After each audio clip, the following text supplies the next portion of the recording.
po, no, yung 2 weeks after October 8, listahan ng lahat ng mga nag-file ng COC to be posted online. Tapos, come December 13, yung malinis na listahan na ipiprint po sa mga balota.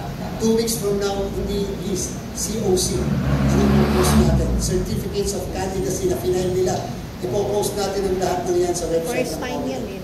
Hindi na po listahan, yung mismong COC. At huwag magre-reklamo yung mga kandidato, may nakalagay, kung hindi nyo nabasa ba, hindi na po namin fortune. Nakalagay doon that they are allowing the Comelec to post the COC and they will not raise the issue of violation of data privacy. Nandun po yun sa mismong COC ninyo. Nakaprint doon. First time po niyong gagawin yun. First time natin. Kaya po natin gagawin yun sapagkat dahil sa pangyayari sa Bamban, aaminin ko po yun. Sapagkat wala kasing batas. Walang dagdag na batas na nagsasabi magpadagdag ng ganito, pag ganyan. So ideal ninyo yan? Sapagkat kinakailangan po natin yung gawin. Wala lang po nababawal.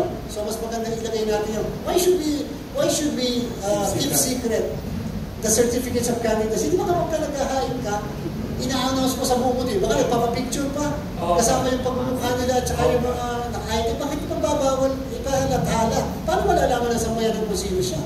Is this the first time in the world also? Hindi ko na po alam. Baka possible in the world, no? Well, first time in our country. Pero sir, yung malinis sa listahan na December 13 or before December 13.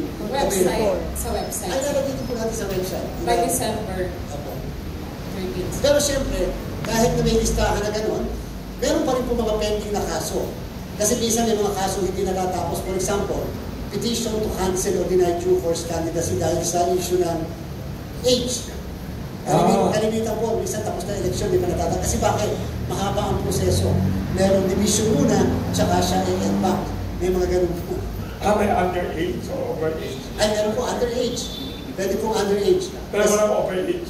Wala po. Kasi po may nakalagay. Alam mo, para maging konsehal ng bayan, 18 years of age. Para maging mayor, 21 years of age. Ng city, dapat 25 years of age. Pag senator, 35 years of age. May mga ganun po. Pagka congressman, 25 years of age. Pag president and vice president, at senators, at least 40 years. Senators ay 35, president and vice president, 40 years of age.